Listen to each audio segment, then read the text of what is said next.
గ్రంథంలో నుండి ఒక వర్తమానాన్ని మీతో మాట్లాడి ఉంటున్నాను. ఎంతమంది జ్ఞాపకం ఉంచుకున్నారు? ఏమండి? The problem with the seniority in the Christianity. క్రైస్తత్వంలో సీనియారిటీ వల్ల ఎలాంటి పరిస్థితులు తలెత్తుతాయో, అందుకొరకు మనమెంత జాగ్రత్తగా ఉండాలో గత వారం మనం ధ్యానం చేశాం. ఒకసారి ఆ యొక్క వర్తమానాన్ని రివ్యూ చేసి ఈ దిన వర్తమానంలోనికి నేను వెళ్తాను. యోనా దేవుని చేత బలంగా వాడబడిన ప్రవక్త అని, నిరూపించబడిన దేవుని ప్రవక్త అని మనం ధ్యానం చేశాం. 2వ రాజుల గ్రంథం ద్వారా అతడు ఏది ప్రవచించాడో అది నెరవేర్చబడిందని బైబిల్ గ్రంథంలో వ్రాయబడింది. ఏంటి దాని గుర్తు? యెహెజ్కేలు గ్రంథవాక్యముల ప్రకారం ఎవరు దేవుని ప్రవక్త అనబడతారంటే, వారు చెప్పినది జరిగితే వారు దేవుని చేత పంపబడిన చెప్పబడిన దేవుని ప్రవక్త అవుతారని యెహెజ్కేలు చెప్పి ఉంటుండగా, ఇప్పుడు యోనా విషయంలో అది నిజమైంది. ఏది ప్రవచించాడో అది నిజమైనట్లుగా రాజుల 2వ గ్రంథము 14వ అధ్యాయం ప్రకారం మనం చూసాం. అయితే ఆ తర్వాత ఏం జరిగింది? నీనివేకి వెళ్ళమంటే వారికి ఉన్న వ్యక్తిగత కారణాలను బట్టి వెళ్ళలేకపోయారు. ఎందుకంటే అన్యులు లేచి ప్రార్థిస్తుంటుండగా ప్రార్థన విలువను ఎరిగిన వాడు, ప్రార్థన గురించి బోధించగలిగిన వాడు, బోధించేవాడు అతడు ప్రార్థన చేయటం లేదని గమనించండి. సంతోషించవలసిన విషయాల్లో అతడు చింతాక్రాంతుడై కోపగించుకున్నాడని మనం ధ్యానం చేశాం. అందును బట్టి ఏమైంది గమనించండి. కాలం గడిచిన తర్వాత నిరూపించబడిన దేవుని ప్రవక్తే కానీ సీనియారిటీ వచ్చిన తర్వాత గమనించండి, ఒక సాధారణమైన విశ్వాసి, ఒక సండే స్కూల్ స్థాయి బాలుడు చేసే వృత్తికి కూడా దూరమై గమనించండి ప్రార్థించలేక ఉన్నాడు అని చెప్పి, అనవసరమైన విషయాలకు కోపగించుకున్నాడని చెప్పి మనం మాట్లాడుకుని ఉంటున్నాం. ఎందుకంటే గనుక కాలం గడుస్తున్న కొద్దీ ఆసక్తి పెరిగి విధేయత పడవలసిన స్థానంలో కొన్నిసార్లు సీనియారిటీని బట్టి గమనించండి, అనుభవాలను బట్టి ఏం జరుగుతుందంటే గనక నిర్లక్ష్య వైఖరి మన విశ్వాస జీవితంలో చోటు చేసుకుంటుంది. పర్వాలేదులే, పోనీలే, ఇదేగా అనేటువంటి ఆలోచనలు మన భక్తిని దెబ్బతీస్తూ ఉన్నాయి, మన భక్తిని కృంగతీస్తూ ఉన్నాయి. గమనించండి, ఒక అలవాటైపోయిన భక్తికి గమనించండి లోతైన ఆశను, లోతైన ఆసక్తిని, భక్తి విషయంలో లోతైన చురుకుదనాన్ని, పరుగును కూల్చివేస్తూ ఉన్నాయి. అందును బట్టి బహు జాగ్రత్తగా స్థిరపడిన తర్వాత విధేయులు అవ్వడంలో, స్థిరపడిన తర్వాత అనుభవం పెరిగిన తర్వాత భక్తి చూపడంలో మనం బహు జాగ్రత్త వహించవలసిన వారమై ఉన్నామని గత వారం మనం నేర్చుకొని ఉన్నాం. అయితే దేవుని బిడ్డలారా, ఈ దినాన్న అదే దేవుని యొక్క ఆ గ్రంథంలోని యోనా పుస్తకంలో నుండి మరి ఒక వర్తమానాన్ని ఎదురుకు తీసుకుని వస్తాను. శ్రద్ధగా ఆలకించాలని ప్రభు పేరట మనం చేసుకున్నాను. యోనా గ్రంథము 1వ అధ్యాయము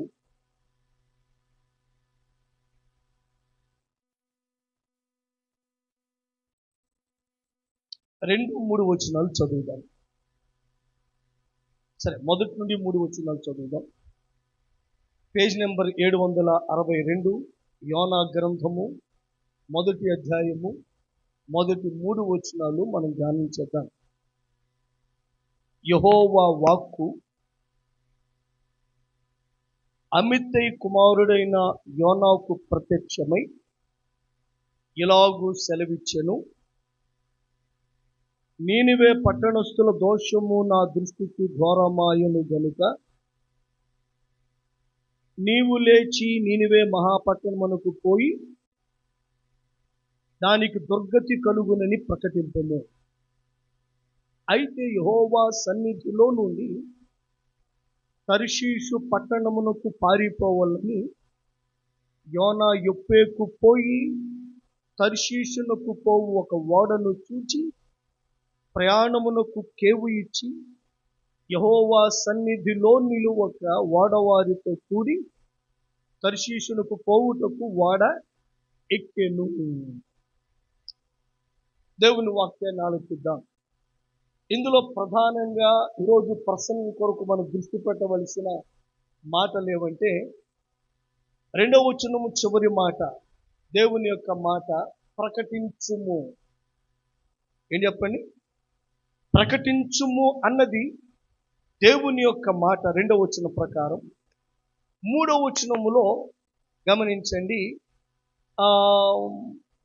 2వ లైన్లో చూడండి. అయితే యెహోవా సన్నిధిలో నుండి తర్షీషు పట్టణమునకు పారిపోవలెను అని అనుకున్నాడు యోనా. ఇంకా నా వంగు చూడండి. 2వ వచనం సారాంశం ఏంటంటే, ప్రకటించుము అన్నాడు దేవుడు. 3వ వచనములో యోనా అంటున్నాడు పారిపోతాను అంటున్నాడు. ఈ మాటలు చాలా స్పష్టంగా ఉన్నవి. ప్రకటించుము అన్నది దేవుని యొక్క మాట, పారిపోదును అన్నది యోనా మాట. పారిపోవాలనని ఏం చేశాడంట? ప్రయాణమునకు కేవు ఇచ్చి తర్షీషునకు పోవాలనని ఓడ ఎక్కాడు యోనా. దేవుని బిడ్డలారా, ప్రకటించుము అన్న దేవుని మాటను పక్కన పెట్టాడు. ఫలితంగా దేవుని వాక్య ప్రకారం ఏం చేస్తూ ఉన్నాడు? ప్రకటించుమని దేవుడు చెప్పగా పారిపోతాను అని తాను అంటూ ఉంటే ఏం చేస్తూ ఉన్నాడు? ఇలా అందాం, అవిధేయుడయ్యాడు అందాం. దానికంటే ముఖ్యంగా ఈ దినమున మనం ధ్యానించవలసింది ఏమంటే గనక, యోనా గమనించండి, దేవుని చిత్తానికి వ్యతిరేకంగా పరుగు పెడుతున్నాడు. Zona was running against the will of God. దేవుని చిత్తానికి వ్యతిరేకంగా పరుగు పెడుతూ ఉన్నాడు. ఇప్పుడు ఒక మాట మీతో చెప్తాను, చాలా జాగ్రత్తగా వినండి. దేవుని చిత్తమును గురించిన కొన్ని మాటలు మీతో చెప్తాను, శ్రద్ధగా ఆలోచించాలి. దేవుని చిత్తము గమనించండి, దేవుని చిత్తము అనగా దేవుని ఇష్టము. చెప్పండి, దేవుని చిత్తము అంటే అర్థం ఏంటిది? దేవుని యొక్క ఇష్టము. సో ఇప్పుడు బైబిల్ గ్రంథమునుకున్న ఒక పేరేమంటే గనుక, అంటే బైబిల్ గ్రంథానికి ఉన్న అనేకమైన పేర్లలో ఒక పేరు బయలుపరచబడిన దేవుని చిత్తము. చెప్పండి అందరి మాట, రివీల్డ్ విల్ ఆఫ్ గాడ్. బయలుపరచబడిన దేవుని చిత్తము అనగా దేవుడు తన ఇష్టమునంతా తన చిత్తమునంతా రంగరించి ఇక్కడ పెట్టాడు. ఇది మనకు బయలుపరిచాడు. ఈ గ్రంథమంతా కూడా తన ఉద్దేశ్యమును తన చిత్తమును బయలుపరిచాడు. దేవుని గ్రంథము, బైబిల్ గ్రంథము బయలుపరచబడిన దేవుని చిత్తము. చెప్పండి గట్టిగా అందరూ. బైబిల్ గ్రంథం ఏం చెప్పండి? చెప్తే జ్ఞాపకం ఉంటుందని మరలా చెప్పిస్తున్నా, మీరు చెప్పాలి ఖచ్చితంగా. బయలుపరచబడిన దేవుని చిత్తము అనండి.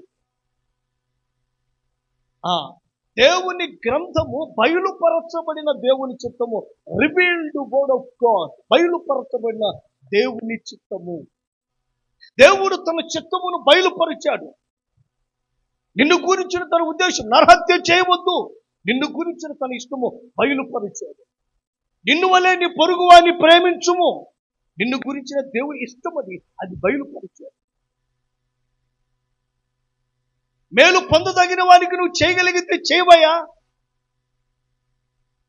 నీ గురించి బయలుపరచబడిన దేవుని చిత్తము. ఇలాగా నీ గురించి ఆయన చిత్తమంతా, ఆయన ఇష్టమంతా కూడా ఇందులో రంగరించి పెట్టాడు. గమనించండి, దేవుని యొక్క వాక్కు బయలుపరచబడిన దేవుని చిత్తం. ఇవి ఆయన వాక్కులు కనుక బయలుపరచబడిన దేవుని చిత్తం. ఇక్కడ ఈ మాట కూడా గమనించుకోండి.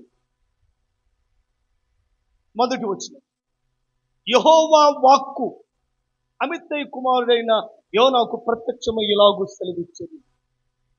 యెహోవా వాక్కు, దేవుని వాక్కు ప్రత్యక్షమైంది. ఎవరికి చెప్పండి? గమనించండి, ఈ 66 గ్రంథాల కూర్పులో 66 గ్రంథాల కూర్పులో గమనించండి, ప్రధానంగా వారు ప్రామాణికంగా తీసుకున్నటువంటి విషయాల్లో ఒకటి యెహోవా వాక్కు ప్రత్యక్షమై. ఇది యెహోవా వాక్కు సెలవిచ్చును, యెహోవా ఇలాగు సెలవిచ్చును అన్న మాటలు ప్రామాణికాలుగా తీసుకున్నారు. ఆ మాటలున్న ఉన్న పుస్తకాలు బైబిల్ గ్రంథంలో చేర్చబడింది. సో యెహోవా వాక్కు ప్రత్యక్షమై యోనాకు మాట్లాడుతుంది అనగా దేవుని వాక్కు బయలుపరచబడిన దేవుని చిత్తము కాబట్టి యోనాకు దేవుని వాక్కు అనగా దేవుని చిత్తము బయలుపరచబడుతున్నది. యోనా నీవేం చేయాలి? నీనివేకి వెళ్ళి దానికి దుర్గతి కలుగునని ప్రకటించాలి. This is the will of God. ఇది దేవుని చిత్తము. ఆయన చిత్తం ఏంటంటే యోనాకు ఇదిగో నువ్వు వెళ్ళి నా యొక్క వార్తను ప్రకటించు, దానికి దుర్గతి కలుగునని ప్రకటించమని దేవుడు చెప్పాడు. దేవుని చిత్తము యోనాకు బయలుపరచబడింది. అతడు వెళ్ళి నీనివేలో దేవుని వార్త ప్రకటించవలెను. అయితే దేవుని వాక్కు ప్రకటించవలసి ఉంటుండగా 2వ వచనంలో ప్రకటించుమని దేవుని చేత సూటిగా చెప్పబడగా పారిపోవలను అని తాను అనుకుంటున్నట్లుగా వ్రాయబడి ఉంటున్నది. దేవుడేమో తాను ఉన్న ప్రదేశములకు కంప్లీట్ ఈస్ట్ లోకి వెళ్ళమంటున్నాడు. మోడరన్ ఇరాక్, ప్రస్తుత నీనివే, తర్షీషు మోడరన్ స్పెయిన్, ప్రస్తుత స్పెయిన్ సంబంధించినది, టువర్డ్స్ వెస్ట్. దేవుడేమో కంప్లీట్ తూర్పుకు వెళ్ళమంటే కనుక ఇతడు పశ్చిమానికి వెళ్తున్నాడు, కంప్లీట్ ఆపోజిట్ డైరెక్షన్ లో వెళ్తున్నాడు. దేవుని ప్రియ సంఘమా, చాలా జాగ్రత్తగా మాట్లాడనండి. యోనా దేవుని చిత్తము చేయకుండా పారిపోతున్నాడు, వ్యతిరేకంగా వెళ్తున్నాడు, అవిధేయుడవుతున్నాడు, దేవుని చిత్తమును చేయటం లేదు.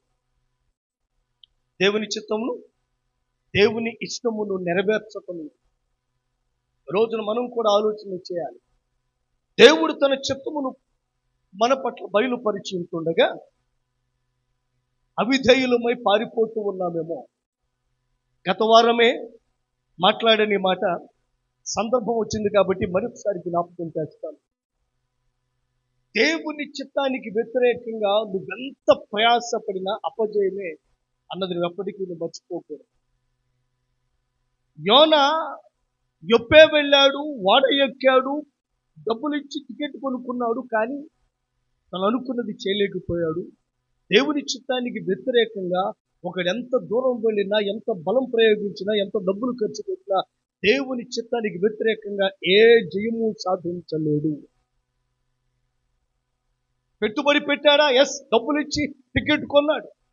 ప్రయాసపడ్డాడు. ఎస్. యొప్పేకి వెళ్ళి అక్కడి నుంచి వాడే ఎక్కాడు. తనకున్న, గమనించండి, వనరులు ఉపయోగించిన దేవుని చిత్తమునికి వ్యతిరేకంగా పరుగెత్తి ప్రయాసపడి ఏమీ సాధించలేదు. నువ్వు ప్రయాసపడినా, పరుగెత్తినా, ప్రయత్నం చేసినా దేవుని చిత్తానికి వ్యతిరేకంగా ఏది సాధించ, అది దేవుని చిత్తమైనప్పుడు వ్యతిరేకంగా ఏది చేయలేమన్న సంగతిని గ్రహించాలి.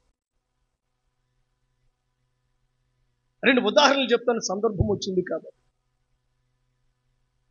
నంబర్ 1, సౌలు యొక్క అవిధేయతను బట్టి సౌలు స్థానంలో దేవుడు సౌలు తర్వాత దావీదును రాజుగా కోరుకున్నాడు. అయితే సౌలు తన కుమారుడైన యోనాతానును రాజుగా చేయాలనుకున్నాడు. యోనాతానును. ఇప్పుడు సౌలు దేవుని చిత్తం ఎరుగని వాడు కాదు. సౌలుకు క్లియర్గా తెలుసు తన తర్వాత దావీదును దేవుడు రాజుగా కోరుకున్నాడని. ఎరిగిన వాడైనప్పటికీ కూడా సౌలు యొక్క ప్రయత్నం ఏదంటే ఏదో ఒకటి చేసి దావీదును మట్టు పెట్టి తన కుమారుని రాజుగా చేయాలని సౌలు యొక్క కోరిక. అందుకొరకే తన బలాన్ని, సైనిక బలాన్ని, డబ్బును అందరినీ ఉపయోగించాడు, కానీ విజయము సాధించలేకపోయాడు.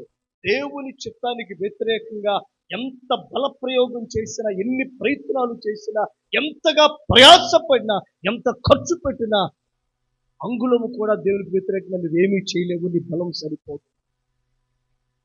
సౌలు దావీదును మట్టుపెట్టుట కొరకే తన హృదయములో యోనాతాను రాజుగా చేయాలన్న తలుపు కొరకే తాను స్పష్టముగా ఎరిగిన వాడైనప్పటికీ తన తర్వాత దావీదు రాజుగా కాబోతున్నాడని ఎరిగినప్పటికీ కూడా సౌలు దావీదును చంపి యోనాతాను రాజుగారి మహాప్రయత్నాలు చేశాడు. సైనికుల్లో ఉపయోగించాడు, తాను ఇటు పట్టుకుని తిరిగాడు. అంగును పొట్టి ఎక్కడికి వెళ్తే ఆ ప్రజలను తనకు అనుకూలంగా మార్చుకుని దావీదు మీద దాడి చేయడానికి వారిని ప్రేరేపించాడు. తన ప్రయత్నములో దేవునికి వ్యతిరేకంగా ఏదో సాధిద్దామని చేస్తున్న ప్రయత్నములో అంగుళము కూడా విజయం సాధించలేకపోయాడు. ఏమాత్రము కూడా దేవుని చిత్తానికి వ్యతిరేకంగా పరిగెత్తి ఏమి చేయలేవన్న సంగతిని గుర్తుపెట్టుకోవాలి. యోనా ప్రకటించుమన్నది దేవుని చిత్తము కాగా పారిపోతున్నాడు ఏదో చేద్దామని. అది విశేషం ఏదంటే గనక వెళ్ళాడు కానీ విజయం సాధించలేకపోయాడు. దేవుని చిత్తానికి వ్యతిరేకంగా నీ ప్రయత్నము శుద్ధ దండగా అని చెప్తున్నాడు. కనుక దేవుని చిత్తం ఏదో చేయటం యుక్తమైనది. దేవుని ప్రియ సంఘమా, యోనా గమనించండి, ప్రకటించుము అని దేవుడు చెప్పగా పారిపోతాను తాను అనుకుంటున్నాడు. అందుకొరకైన ప్రయత్నమే యొప్పే, అందుకొరకైన ప్రయత్నమే వాడ ప్రదేశము, అందుకొరకైన ప్రయత్నమే కేవిచ్చి కొనుక్కున్నాడు. ప్రణాళికలు, ఖర్చులు, అన్ని ప్రయత్నాలు అన్ని వ్యర్థమైపోయింది. ఈ మూడు మాటలు గుర్తుపెట్టుకోండి. యోనా ప్రణాళిక వ్యర్థమైంది, యోనా ప్రయత్నం వ్యర్థమైపోయింది, యోనా ప్రయాస వ్యర్థమైపోయింది. గుర్తున్న ఈ మూడు మాటలు. యోనా ప్రణాళిక, అది నెరవేర్చుట కొరకైన యోనా ప్రయాస, దాన్ని సాధించుట కొరకైన యోనా ప్రయత్నం అన్ని వ్యర్థమైపోయాయి. దేవుని చిత్తానికి వ్యతిరేకంగా వెళ్తున్నాడు. ప్రకటించుము అంటే పారిపోతాను అంటున్నాడు. నువ్వేం చేస్తున్నావు? ప్రకటించుము అంటే పారిపోతున్నావు నువ్వు కూడా. వెళ్ళుము అంటే ఉంటాను అంటున్నావు. ప్రార్థించమంటే నిద్రపోతున్నా అంటున్నావు. దేవుని చిత్తానికి వ్యతిరేకమైన అనేక పనులు. మొదట దేవుని చిత్తాన్ని తెలుసుకో, అది నెరవేర్చుట కొరకి నీ వంతు ప్రయత్నించేది. బలహీనుడైతే ప్రభు సహాయం చేస్తాడు. కానీ నీ బలమంతా, నీకున్న డబ్బు అన్నీ ఉపయోగించి దేవుని చిత్తాన్ని వ్యతిరేకమైన పరుగులు పెడితే నువ్వేం సాధించలేవన్న సంగతిని గుర్తుపెట్టుకోవాలి. దేవుని ప్రియ సంఘమా, యోనా పారిపోతున్నాడు దేవుని చిత్తమునకు. చెప్పాను కదా, బయలుపరచబడిన వాక్కు ఏంటి చెప్పండి? దేవుని యొక్క చెప్పాలి, దేవుని యొక్క. అందుకే బైబిల్ గ్రంథాన్ని ఏమంటాం? బయలుపరచబడిన దేవుని. ఇక్కడ దేవుని వాక్కు బయలుపరచబడింది యోనాకి. అంటే ఏం బయలుపరచబడింది? దేవుని యొక్క చిత్తము బయలుపరచబడింది. దేవునికి ఇష్టమేదో బయలుపరచబడింది. ఆయన చిత్తము బయలుపరచబడగా యోనా అవిధేయుడై, లేదంటే కనుక యోనా దానికి విరుద్ధంగా తూర్పుకు వెళ్ళమంటే పడమటికి ప్రయాణం కట్టాడు. ఏం జరిగింది? What will happen when you go against the will of God? ఏం జరుగుతుంది? దేవుని చిత్తానికి వ్యతిరేకంగా వెళ్తే పరుగుడితే ఏం జరుగుతుంది? దేవుని చిత్తానికి వ్యతిరేకంగా పరుగు పెడితే ఏం జరుగుతుంది? మూడు విషయాలు మీతో మాట్లాడతాను, జాగ్రత్తగా ఆలోచించండి. దేవుని చిత్తానికి వ్యతిరేకంగా పరుగు పెడితే ఏం జరుగుతుందో మూడు విషయాలు మీతో మాట్లాడతాను. నంబర్ 1, దేవునికి దూరమైన వాడిగా ఉంటావు. వివరిస్తే దీని భావం మీకు అర్థమవుతుంది. మొదటిది ఏం చెప్పండి? దేవునికి దూరమైన వారిగా ఉంటారు. అక్కడ చూడండి, మూడవ వచనం. అయితే యెహోవా సన్నిధిలో నుండి పారిపోవాలనని. అక్కడ ఆగండి ఒకసారి. నా ఎక్కడి నుంచి పారిపోతున్నాడంట? దేవుని. ఇప్పుడు ఒక మాట చెప్తాను. అక్కడ దేవుని సన్నిధి ఏంటి? అక్కడ దేవుని సన్నిధి ఏంటి? ఏది దేవుని సన్నిధి? ఒక ప్రదేశాన్ని ఉద్దేశించి దేవుని సన్నిధిలోంచి పారిపోతున్నాడు అంట. మరి అలాగైతే నీనివే దేవుని సన్నిధా? అక్కడికి వెళ్ళమంటున్నాడు. ఇక్కడ దేవుని సన్నిధి ఏంటి ఒకసారి ఆలోచించి చెప్తారా? యోనా నీనివే వెళ్ళమంటే దర్శించుకు పారిపోతుంటే దేవుని సన్నిధిలో నుండి పారిపోతున్నాడు అన్నాడు. అంటే ఒక ప్రదేశానికి సంబంధించింది అన్నది నా ప్రశ్న. మీరేమంటారు? ఎవరైనా ఒకరు సమాధానం చెప్పండి. మీరేమంటారు? అలాగైతే ఇశ్రాయేలు దేవుని సన్నిధా? అలాగైతే వెళ్ళమన్నటువంటి నీనివే దేవుని సన్నిధా? దేవుని సన్నిధిలో నుండి పారిపోతున్న అర్థం ఏంటిది? నీనివేకి వెళ్తే పారిపోయినట్లు కాదా మరి? ఒకవేళ ఇశ్రాయేలు దేవుని సన్నిధి అనుకుందాం, ఒకవేళ అక్కడి నుంచి వెళ్తున్నాడు కాబట్టి తర్షీషుకు వెళ్తుంటే దేవుని సన్నిధిలో నుండి పారిపోతున్నాడు అంటుంది కనుక ఇప్పుడు నీనివే వెళ్తే దేవుని సన్నిధిలో నుంచి ఎక్కడికి వెళ్తున్నట్టు అప్పుడు పారిపోయినట్లు కాదా? మరి ఇక్కడ దేవుని సన్నిధి ఏది? ఇంకేమైనా సమాధానాలు చెప్తారు? ఏమంటారు మీరు? దేవుని యొక్క గమనించండి, ఇక్కడ దేవుని సన్నిధి అన్న మాటకు అర్థం ఏదంటే కనుక దేవుని సన్నిధి నుంచి పారిపోతున్నాడు అంటే దేవుని చిత్తము నెరవేర్చవలసిన బాధ్యతను తొలగిపోవటము, దేవుని నుంచి దూరం అయిపోవటం. దాన్ని ఉద్దేశిస్తూ అంటాడు దేవుని సన్నిధిలో నుంచి ఆ మాటను నెరవేర్చకుండా పారిపోతున్నాడు. వాక్కును నెరవేర్చకుండా, ఆ చిత్తమును నెరవేర్చకుండా, తన సొంత ఇష్టము నెరవేర్చకుండా దేవుని సన్నిధిలో నుంచి పారిపోతా, దేవుని నుండి దూరం అవుతా, దేవుని నుండి పారిపోతా. ఇప్పుడు యోనా నీనివేకి వెళ్తే ఆ మాట వాడబడేది కాదు. ఏ మాట వాడబడేది? దేవుని సన్నిధిలోంచి. ఎందుకని? దేవుని వాక్కు అనుసరిస్తున్నాడు కనుక దేవుని సన్నిధిలో నుంచి పారిపోవడం కాదు, దేవుని సన్నిధిలోకి వెళ్ళటమే. అంటే ఇక్కడ దేవుని సన్నిధి అనేది ఏంటంటే కనుక దేవుడు అంటే దేవుని యొక్క సాన్నిహిత్యములో నుండి, దేవుని యొక్క సమక్షములో నుండి, దేవుని యొక్క ఇష్టములో నుండి, ఆయన వాక్కు నెరవేర్చే స్థితిలో నుండి బయటకు వెళ్ళటము. ఏంటి దేవుని సన్నిధి? ఆయన వాక్కుకు దగ్గరగా ఉండటం, ఆ వాక్కును నెరవేర్చడం, దేవుని సన్నిధిలో ఉండటం, దేవునితో ఉండటం. అక్కడ ఇశ్రాయేలు అని మరొకటి కాదు, దేవుని సన్నిధిలో నుండి పారిపోతున్నాడు, వాక్కు నుండి, దేవుని చిత్తము నుండి పారిపోతున్నాడు అన్నది భావం. ఇప్పుడు నీ గురించి నా గురించి మాట్లాడు. యోనా గురించి మాట్లాడేది మనకు పాఠం నేర్చుకోవడానికే కదా. యోనా గురించి మాట్లాడేది మనం పాఠం నేర్చుకోవడానికే కదా. అవునా కాదు కదా? ఇప్పుడు మన గురించి మాట్లాడవలసింది, నీవెన్నిసార్లు దేవుని చిత్తములో ఉండి అనగా దేవుని సన్నిధి నుంచి పారిపోయాడు? దేవుని చిత్తమును నెరవేర్చని వాడు, వాక్కుకు లోబడిన వాడు, దేవుని సన్నిధిలో నుంచి పారిపోతున్నవాడు. దేవుడి వాక్కు ఎలా చెప్తూ ఉంటే కనుక పారిపోతున్నావు, అలా చేయనయ్యా, ఇంకోటి చేస్తా, నాకు ఇంకోటి ఇష్టం. నీనివేకి వెళ్ళడం ఇష్టం, నాకు ఇష్టం అంటే కనుక నాకు తర్షీషు వెళ్ళడం నాకు ఇష్టం, నా ఇష్టమే నేను చేస్తాను అంటున్నాను. నీ ఇష్టమును నెరవేర్చుట దేవుని సన్నిధిలో నుండి పారిపోక, దేవుని చిత్తము నెరవేర్చుట దేవుని సన్నిధిలో నిలిచింది.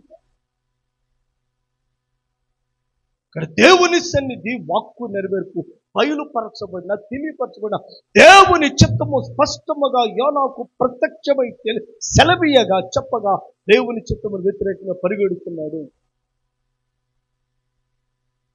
జాగ్రత్తగా మాట్లాడు. దేవుని ఇష్టానికి, దేవుని మాటకు వ్యతిరేకంగా నువ్వు పరుగు పెడితే దేవుని సన్నిధిలో నుంచి పరిగెడుతున్నావు అని అర్థం. దేవుని చిత్తమునకు వ్యతిరేకంగా చేయుట దేవుని సన్నిధిలో నుంచి పారిపోవుట. ఎంతమందికి ఈ మాట అర్థమైంది? స్తోత్రం చెప్తారా? హల్లెలూయా. ఇప్పుడు ఆలోచించవలసింది, ఎన్నిసార్లు పారిపోయావు? ఎన్నిసార్లు ఒప్పుకోవడానికి సిగ్గుపడద్దు. దేవుని దగ్గర మనిషి దగ్గర సిగ్గుపడినా పర్లేదులే, కానీ దేవుని దగ్గర సిగ్గుపడదు. నా మటుకు నేను ఎన్నోసార్లు దేవుని సన్నిధి నుంచి పారిపోయాను. ఆయన చిత్తం ఒకటి నేను ఇంకోటి చేశాను. అందరం ఒప్పుకోవచ్చు. ఆయన ఇష్టం ఒకటైతే నా ఇష్టం నేను చేసుకున్నాను. పారిపోయాను దేవుని సన్నిధిలో. ఇదెంత భయంకరం! దేవుని సన్నిధి నుంచి పారిపోయాడు. ఆయన సమక్షములో నుండి, ఆయన సన్నిధిలో నుండి పారిపోవడం సామాన్యమైంది అనుకుంటున్నారా? ఎంత దూరం పరిగెడితే అంత దూరం మళ్ళీ వెనక్కి రావాల్సి, ఎంత దూరం పరిగెత్తావో రావాల్సింది.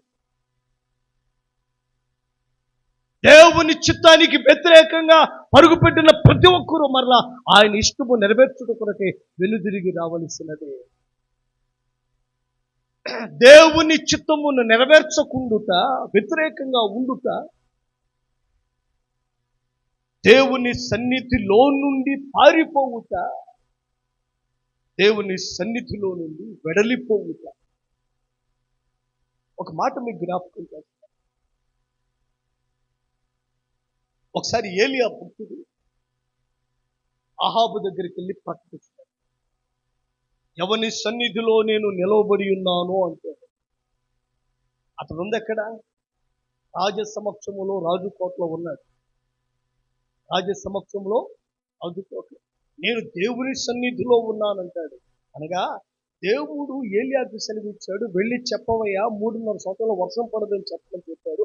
ఆ వాక్కు ప్రకటించడం కొరకే రాజు దగ్గరికి వచ్చి, రాజా దేవుని సెలవు చొప్పున 3 సంవత్సరాలు వర్షం పడదని చెప్పాడు. అంటే నేను దేవుని సన్నిధిలో ఉన్నాను అన్నాడు రాజుగారి దగ్గర ఉండి. అంటే ఏంటి దాని అర్థం? ఏలియా యొక్క అర్థం ఏంటంటే కనుక, దేవుని చిత్తం మీద అది చేస్తున్నాను, ఆయన వాక్కును ప్రకటిస్తున్నాను, నేను ఎక్కడ ఉన్నా ఆయన పని చేస్తుంటే ఆయన సన్నిధిలో, ఆయన ప్రత్యక్షత నీడలో నేను ఉన్నానన్నది అర్థం. స్తోత్రం చెప్పండి, హల్లెలూయా. 100 మంది శత్రువుల మధ్యలో నీవున్నా ఆయన చిత్తము చేస్తూ ఉంటే కనుక నువ్వు దేవుని సన్నిధిలో ఉన్నావు. 100 గుడుల మధ్యలో నువ్వు ఉన్నప్పటికీ దేవుణ్ణి చిత్తము చేస్తూ, దేవుని ఇష్టాన్ని నెరవేరుస్తూ, ఆయన మాటను ప్రకటిస్తూ ఉంటే నువ్వు ఆయన సన్నిధిలో ఉన్నావు. ఆయన వాక్కు నెరవేర్చుటకు గమనించిన బిడ్డలారా, ఆయన వాక్కు నెరవేర్చటంలో, ఆయన చిత్తము నెరవేర్చటంలో ఆయన సన్నిధి దాగి ఉంది. ఆ సన్నిధిలో అంటే దేవుని సన్నిధి అనేది ఈ కోణంలో ఆలోచిస్తే ఇది ఒక స్థలానికి సంబంధించినది మాత్రమే కాదు, కానీ ఇదిగో ఆయన ప్రత్యక్షతకు సంబంధించినది. అర్థమైతే స్తోత్రం చేద్దాం, హల్లెలూయా. ఇక్కడ దేవుని సన్నిధి, దేవుని ప్రత్యక్షత. ఆయన సమక్షములో నేనున్నాను, ఆయన సన్నిధిలో ఉన్నాను, ఆయన చిత్తము నెరవేర్చుచున్నాను. ఫైనల్గా తేల్చి ముందుకు వెళ్ళిపోతాం. ఆయన చిత్తమునకు లోబడుట, ఆయన చిత్తమును నెరవేర్చుట, ఆయన వాక్కు ప్రకారముగా చేయుట, దేవుని సన్నిధిలో ఉండుట, అనగా ఆయన సన్నిధి, ఆయన సమక్షము, ఆయన ప్రత్యక్షత, ఆయన ఉనికి నీతో ఉంటుంది. ఆయన చిత్తము అది ఏ స్థలమైనా కానీ నువ్వు దేవుని చిత్తము చేస్తున్నప్పుడు దేవుని సన్నిధి నీతో అక్కడ ఉంటుంది, ఆ ప్రత్యక్షత నీతో అక్కడ ఉంటుంది. ఇది గుర్తించగలిగిన వాడు ధన్యుడు. స్తోత్రం చెప్పండి, హల్లెలూయా. మళ్ళీ చెప్తాను, నీవు ఎక్కడ ఉన్నా. నంబర్ 2, దేవుని చిత్తమునకు వ్యతిరేకంగా వెళ్ళటం, దేవుని చిత్తానికి వ్యతిరేకంగా వెళ్ళటం. అక్కడ చూద్దాం ఒకసారి ఏం జరిగిందంటే, 3వ వచనంలో పారిపోవాలని ఆలోచన చేసి వాడెక్కాడు అని చెప్పి వ్రాయబడి ఉంది. వాడెక్కాడని వ్రాయబడి ఉంది. ఆ తర్వాత ఏం జరిగింది? 4వ వచనంలో, అయితే యెహోవా సముద్రం మీద పెద్ద గాలి పుట్టింపగా. దేవుని ప్రియ సంఘమా, ఇలా చెప్పాను జాగ్రత్తగా. గాలి పుట్టించాడు. రెండవ విషయము, దేవుని చిత్తానికి వ్యతిరేకంగా వెళ్తే దేవుడు అంటే ఆ కాన్సిక్వెన్స్ నువ్వు అనుభవించాలని చెప్తున్నాను. ఏం చెప్పండి? ఏం చేయాలి? ఆ యొక్క కాన్సిక్వెన్స్, దాని యొక్క ప్రతిఫలాన్ని నువ్వు అనుభవించాలి. ప్రతిఫలం ఏం చేయాలి? అనుభవించాలి. దేవుని చిత్రానికి వ్యతిరేకంగా వెళ్తే నీవు ఇబ్బంది పడతావు, నీ వలన అనేకులు ఇబ్బంది పడతారు. ఇలా చెప్తాను, ఒక దేవుని బిడ్డ దేవుని చిత్తానికి వ్యతిరేకంగా వెళ్తే అతను దాని ఫలాన్ని అనుభవిస్తాడు, ఇతరులు అతని వల్ల ఇబ్బంది పడతారు. తెలుసా మీకు ఈ విషయం? యోనా దేవుని చిత్తానికి వ్యతిరేకంగా పారిపోతున్నాడు. తుఫాను వాడలో అందరికీ వచ్చి పెద్ద గాలి పుట్టించాడు. అందరు ఇబ్బంది పడదు, లేచి భయపడి ప్రార్థిస్తూ ఉన్నారు. ఏం చేస్తున్నా చెప్పండి? ప్రార్థిస్తూ ఉన్నారు. దేవుని ప్రియ సంగమా, వారందరూ భయపడుతున్నారు. దేవుని చిత్తానికి వ్యతిరేకంగా పరుగు పెట్టినప్పుడు నువ్వు ఇతరులకు ఇబ్బందికరంగా ఉంటావు. దేవుని చిత్తానికి వ్యతిరేకంగా దాన్ని ఫలాన్ని అనుభవిస్తావు. You have to face the consequence. ఏం చేయాలి చెప్పండి? చెప్పండి అందరూ గట్టిగా. మనం దాని యొక్క ప్రతిఫలాన్ని అనుభవిస్తాం. ప్రతిఫలాన్ని అనుభవిస్తాం. దేవుని ప్రియ మనము ఆ ప్రతిఫలాన్ని అనుభవిస్తాం. దేవుని చిత్తానికి వ్యతిరేకంగా పరిగెత్తున్న వాడు తాను ఇబ్బంది పడతాడు, ఇతరులు ఇబ్బంది పెడతాడు. తాను ఇబ్బంది పడతాడు, ఇతరులు ఏం చేస్తాడు? ఇబ్బంది పెడతాడు. యోనా వల్ల సముద్రం మీద తుఫాను యోనా ఒక్కడికి ఏదైనా వస్తే బాగుంది. కానీ ఏం జరిగింది? అందరికీ వచ్చింది. దేవుని ప్రియ సంఘమా, ఈ మాట మనసులో పెట్టుకో. దేవుని చిత్తానికి వ్యతిరేకంగా పరుగు పెట్టడం వల్ల, దేవుని చిత్తానికి వ్యతిరేకంగా పరుగు పెట్టడం వల్ల నీవు ఇబ్బంది పడతావు. ఆ ప్రతిఫలాన్ని చూస్తూ ఇతరులను ఇబ్బంది పడతావు. ఒక దేవుని బిడ్డ దేవుని చిత్తానికి వ్యతిరేకంగా పరుగు పడుతుంటే ఇతరులు కూడా ఇబ్బంది పడాల్సి వస్తుంది. ఎందుకు నీవు ఇబ్బంది పడతావు, ఇతరులు ఇబ్బంది పడతావు? ఎందుకు నీవు ఇబ్బంది పడతావు, ఇతరులను ఇబ్బంది పెడతావు? ఇతరులు పడతావు. అనేకులు ఇబ్బంది పెడుతున్నారు.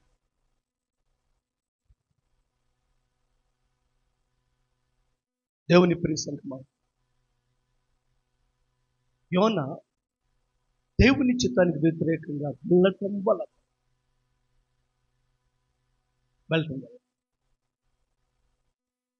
అనేకులకు ఇబ్బందికరంగా మారుతున్నాడు.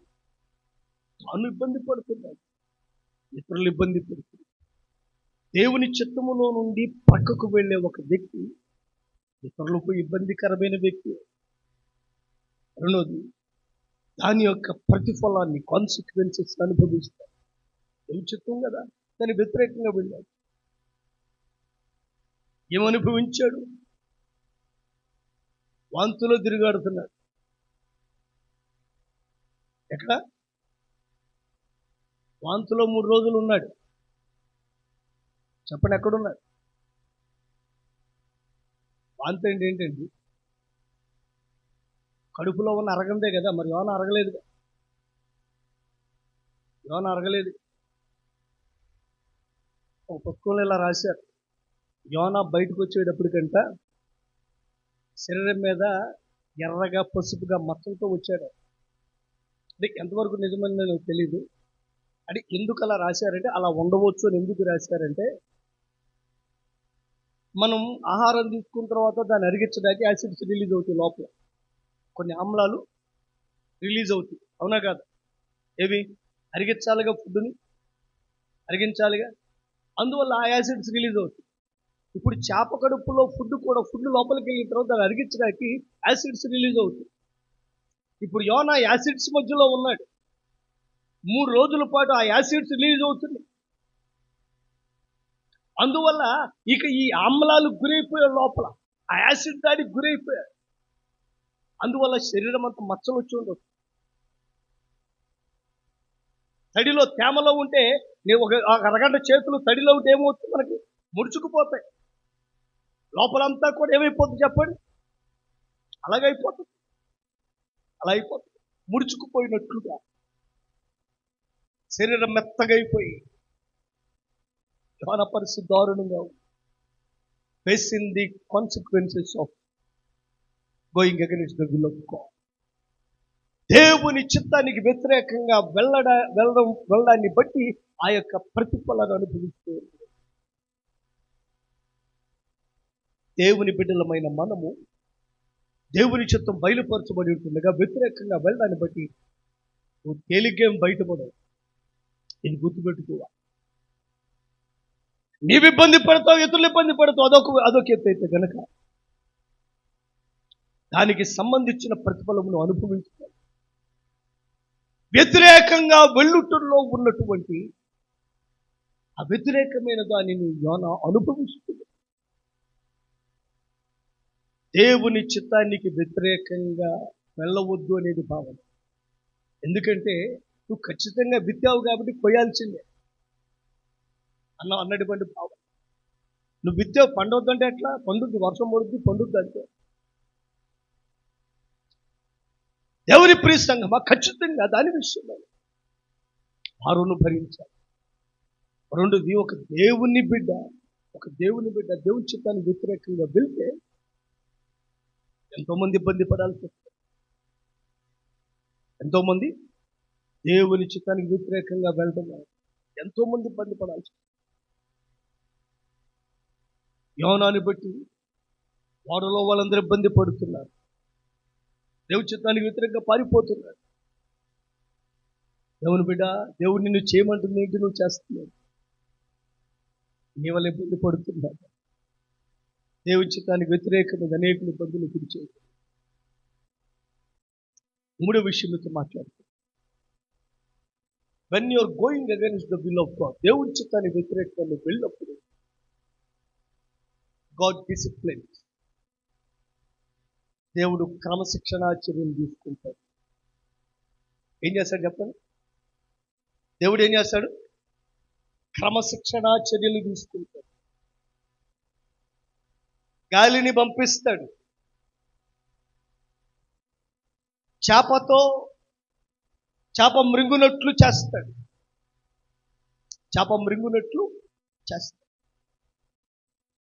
అక్కడే కొంతకాలం ఉంచుతాడు. కక్కి వేసెను. ఏముండదు? చివరి మాట, 2వ అధ్యాయం చివరి మాట చెప్పండి. యోనాను నేల మీద కక్కి వేసెను. యోనాను నేల మీద, వాంతిలో ఒక భాగం యోనా. ఇప్పుడు కడుపులోంచి చేపకి బయటకు వచ్చిన అనేక వ్యర్థాల్లో ఒకరు ఎవరు? యోనా. రకరకాలు తింటే అప్పుడప్పుడు వాంతి అవుతుంది. బయటకు వచ్చినప్పుడు కనపడతాయి. ఆ మాంసం ముక్క కొంచెం చీకిపోయింది అప్పటికే. ఆ ఉల్లిపాయ ముక్కలు, ఆ క్యారెట్ ముక్కలు ఎన్ని బయటకు వస్తాయి. దేంట్లో నుంచి? ఏమండి?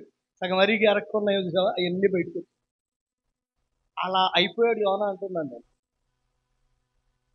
దేవుడు గాడ్ డిసిప్లిన్స్. అందుకొరకు ఏం చేస్తాడంటే కనుక గాలిని పంపిస్తాడు.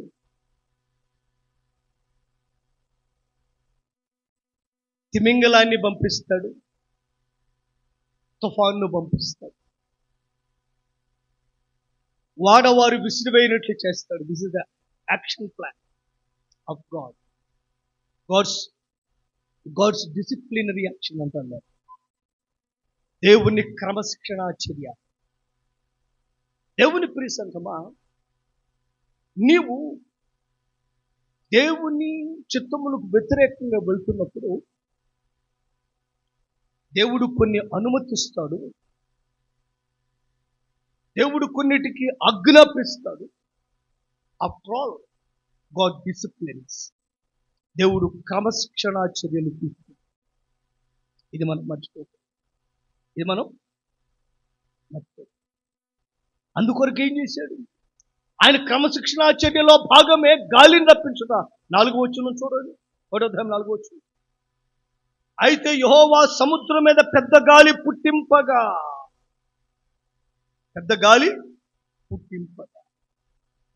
17వ వచనం. గొప్ప మత్స్యము ఒకటి యోనాను మృంగవలె యెహోవా నియమించాడు. గాలిని పుట్టించాడు, మత్స్యాన్ని నియమించాడు. ఆ తర్వాత 10వ వచనములో అగ్ని, 2వ అధ్యాయం 10వ వచనంలో అగ్నిగా కక్కివేసెను. గాలిని పుట్టించాడు, మత్స్యమునకు నియమించాడు, మృంగవల్లని. కక్కవలనని ఆజ్ఞాపించాడు. All these are God's disciplinary action. మింగమని నియమించుట, కక్కవలనని ఆజ్ఞాపించుట, గాలి పుట్టించుటకు అనుమతించగా, దేవుని ప్రియ సంఘం, నేను అంటున్నాను, ఇవన్నీ కూడా దేవుని యొక్క క్రమశిక్షణా చర్యల్లో భాగమే. దేవుడు ఏమైనా చేస్తాడు. ఆయన టర్న్ వచ్చినప్పుడు నువ్వు లోబడితే ఇవన్నీ నీకు అనుకూలంగా చేస్తాడు. నువ్వు లోబడకపోతే, యెహోషువ గ్రంథంలో ఈ మాట నాకు చాలా ఇష్టం. 10వ అధ్యాయంలో యెహోషువ యుద్ధానికి వెళ్ళినప్పుడంట దేవుడు వడగండ్లు కురిపించాడంట. కురిపించాడు? అక్కడ ఏం రాయబడిందంటే, కత్తివాత చేత హతము చేయబడిన వారి కంటే వడగండ్ల చేత చంపబడిన వారే ఎక్కువ మంది అంట. అంటే ఏమైంది? ఆ రోజున ప్రకృతి ఆయన బిడ్డలకు అనుకూలంగా మార్చి పంపించాడు. ఇక్కడ అదే ప్రకృతి వ్యతిరేకంగా పుట్టిస్తున్నాడు. నువ్వు దేవుని చిత్తానికి అనుకూలుడు అయితే నీకు అనుకూలపరుస్తాడు. నువ్వు దేవుని చిత్తానికి వ్యతిరేకమైతే ఇదే ప్రకృతిని అడ్డం తిరుగుతుంది. అక్కడ వడగండ్లు కురిపించాడు ఎందుకు? శత్రువులను చంపడానికి. ఇక్కడ తుఫాను పుట్టించాడు ఎందుకు? యోనాన్ని క్రమపరచడానికి. కొన్నిసార్లు దేవుడు మానవులను క్రమపరచడానికి ప్రకృతిని వాడుకుంటాడు. To discipline a man, God uses the nature. Many చాలాసార్లు ఇది జరిగింది.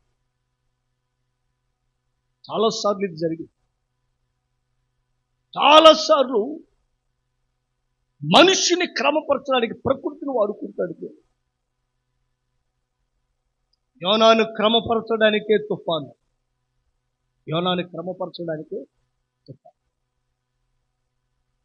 బిలామును గద్దించుటకే గాడిదకు మానవ స్వరం. పేతురుని హెచ్చరించడానికి కోడి కూయుట. అనేక సార్లు ప్రకృతిని ప్రభు వాడుకున్నాడు. జంతువులను కానివ్వండి, ప్రకృతి వాతావరణ పరిస్థితులు దేవుడు వాడుకున్నాడు అనేకులను శిక్షించడానికి. నోవహు కాలంలో జరిగింది మీ అందరికీ తెలుసు. గొప్ప జలప్రళయము. ఏ జలప్రళయము అవిధేయుల పట్ల నాశనకారిగా మారి అనేకులను చంపిందో అదే జలప్రళయము నోవహును అంతకంతకు పైకి తీసుకువెళ్ళింది. ప్రకృతి ఆయన చిత్తమునకు లోబడిన వారి పక్షంగా సహకారి, ఆయన చిత్తమునకు వ్యతిరేకంగా మారిన వారి పక్షంగా వినాశనకారిగా దేవుడు ఉపయోగించుకుంటాడు. గాడ్ యూజెస్ ఈ యొక్క సాధారణ ప్రకృతిని, ప్రభువు నేచర్ని. నువ్వు అనుకూలుడువా, దేవుని చిత్తానికి సహకారిగా ఉంచుతాడు. దేవుని చిత్తానికి వ్యతిరేకివా, వినాశనకారిగా కూడా ఉంచుతాడు. అదే ఉంచుతాడు. గమనించండి. కన్నులు తెరుస్తాడు, కన్నులు మోస్తాడు. ఒక సంఘటన జరిగింది. ఎలీషా మీదకి రాజుగారు రథాలు గుర్రాలు పంపించారు. విషయం ఏదంటే, పొరుగు దేశపు రాజు ఏ రకంగా శత్రువును పంపించినా ఇక్కడ ప్రవక్త అయిన ఎలీషాకు దేవుడు అతను ఏం చేస్తున్నాడు ఇక్కడ తెలిసిపోతుంది. రాజుగారికి చెప్తున్నాడు, జాగ్రత్త పడుతుంది, యుద్ధం చేయించేస్తున్నారు. శత్రుదేశపు రాజు అనుకున్నాడు, అరే మనం ఎంత ప్రణాళికలు వేసినా ఇవన్నీ పక్కన వాళ్ళకి తెలిసిపోతున్నాయి. ఎవడో చెప్తున్నాడు, మనలో ఎవడో ఉన్నాడంటే అందులో ఒకటి చెప్పాడు, వాళ్ళు ఎవరో కాదయ్యా, అక్కడ ఒక దేవుని ప్రవక్త ఉన్నాడు, వాడికి అన్ని తెలిసిపోతాయని చెప్పాడు ఒకడు. అప్పుడు రాజుగారు ముందు ఆయన లేపేద్దాం అన్నాడు. ఏమన్నాడు? ముందు ఆయన్ని లేకపోతే మనం వాళ్ళ మీద జయం పొందలేము, మనం వేసే మరి ప్రణాళికలని వాళ్ళకి తెలిసిపోతున్నాయి, ఆయన్ని లేపేద్దామని గుర్రాలు పంపించాడు. ఎవరు? రాజుగారు. ఆయన ప్రయత్నం మీద ఆయన చేసుకుంటున్నాడు. ఈయన గుడిసెలో ఉండి ప్రార్థన చేసుకున్నాడు. తెల్లారగడ్డ పొద్దున్నే మూలశంఖకి వెళ్ళాడు శిష్యుడు. చూస్తే గుర్రాలు రథాలు ఉన్నాయి. అయిపోయాము మాస్టర్ గారు, మన పని అయిపోయింది అన్నాడు లోపలికి వచ్చి. ఇంద్రానికి వాళ్ళ ప్రార్థన చేసుకుంటుంటే, లేదండి నేను చెప్తుంది నిజం. ఏంట్రా సంగతి? వాళ్ళు వచ్చేసారండి శత్రురాజు. అరే పెచ్చోడా,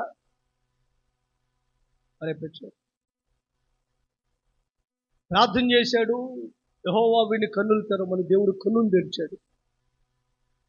అప్పుడు అగ్ని రథాలు వారి చుట్టూ ఉండడం శిష్యుడు చూశాడు. అప్పటిదాకా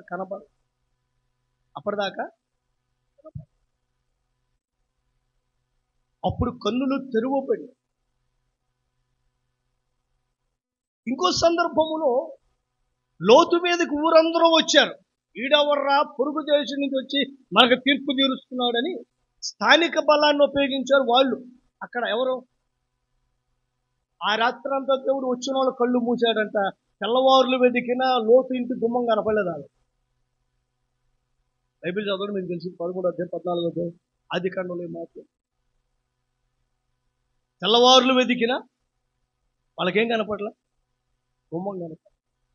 అంటే దేవుడు ఒకే విషయాన్ని, నువ్వు దేవుని చిత్తానికి అనుకూలుడు అయితే నీకు అంటే దేవుని చిత్త అనుకూలుడు అయితే నీకు అనుకూలంగా మారుస్తాడు, నీకు సహకారిగా ఉంచుతాడు. అదే ప్రకృతి నువ్వు దేవుని చిత్తానికి వ్యతిరేకమైతే నీకు వినాశనకారిగా మారుతాడు. ఒకే జల ప్రళయము యోనాను పైకి తీసుకువెళ్ళింది, దీని పక్షంగా అది వినాశనకారి. నోవహుకు మాత్రం అది సహకారి.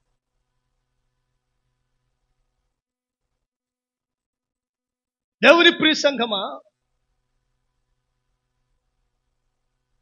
వడగండ్లు ఒకప్పుడు ఇబ్బంది పెట్టడానికి, ఇప్పుడేమో శత్రువులకు. ఇలా చెప్తాను, ప్రకృతి ఉంది చూశారు, అయ్యా నువ్వు దేవుని చిత్తానికి అనుకూలుడు అయితే అది నీ సహకారిగా ఉంచుతాడు. నువ్వు దేవుని చిత్తానికి వ్యతిరేకమైతే అది నీ వినాశనకారిగా కూడా ఉంచుతాడు. అది గుర్తుపెట్టుకోండి. God disciplines through nature. ప్రకృతి ద్వారా బుద్ధి చెబుతాడు ఒకసారి. ఈ 3 మాటలు జ్ఞాపకం పెట్టుకోండి. 1వ అధ్యాయం 4వ వచనము, తుఫాను పుట్టించాడు. 1వ అధ్యాయం 17వ వచనము, మత్స్యమును మృంగడానికి నియమించాడు. 2వ అధ్యాయం 10వ వచనము, కక్కడానికి మత్స్యానికి ఆజ్ఞాపించాడు. గాలిని పుట్టించిన, మత్స్యమును నియమించిన, మత్స్యమునకు ఆజ్ఞాపించిన, ఇవన్నీ కూడా ఈ ప్రకృతి చర్యలు. God is disciplining Zona. స్తోత్రం చెప్పండి, హల్లెలూయా. నువ్వు పరిగెడితే వెనక తీసుకురావడం దేవుడు తెలుసు. నువ్వే వెనక్కరా మంచిది. దేవుడు ఈడ్చుకొస్తాడు. దేవుడు అప్పుడప్పుడు పిల్లలు అంటాడు, రే నేను వస్తే ఎక్కువ పడుతుంది, నువ్వు వస్తే ఒకటే పడుతుంది. అప్పుడప్పుడు ఏమంటామా, నేను వస్తే ఎక్కువ పడతాయి, బెదిరిస్తాం. నువ్వు వస్తే ఒకటే, అదే నేను వస్తే పిల్లవాడు పరిగెడుతున్నాడండి, వెనక్కి రారా అన్నాం, ఆడు వచ్చేస్తే పెద్ద ప్రాబ్లం ఉండదు. నువ్వు వెళ్ళే వరకు ఈడ్చుకొస్తావు. అవునా కదా? ఏం చేస్తాం? అవసరమైతే 2 బీగి మీద ఈడ్చుకొస్తాం. చెప్పిన మాట వినవేరా, ఇంత కోపం వస్తుంది. దేవుడు కూడా అంతే. నువ్వు వెనక్కి వస్తే పర్లా, లేదంటే ఈడ్చుకొస్తావు. లేకపోతే ఏం చేస్తాడు? యోనాని ఏం చేశాడు? వాంతిలో కూర్చోబెట్టాడు. యోనాని ఏం చేశాడు? చేప కడుపులో కూర్చోబెట్టాడు. యోనాని ఏం చేశాడు? కక్కివేయినట్లు చేశాడు.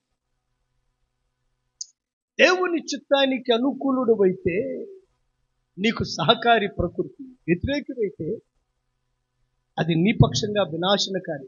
తెలుసుకో, నువ్వే తెలుసుకో. అగ్ని దేవుని చిత్తము నెరవేర్చిన షడ్రకు మేషకు అబేద్నెగోలకు ఏమో ఏసీ మిషను, విసిరివేసిన వాళ్ళకేమో ఏం మిషను? ఫర్నెస్. ఫైరీ పర్వతం, కొలిమి. దేవుని చిత్తం అదే అగ్ని, the same fire is friendly to Shadrach, Meshach and Abednego. The same fire is an enemy.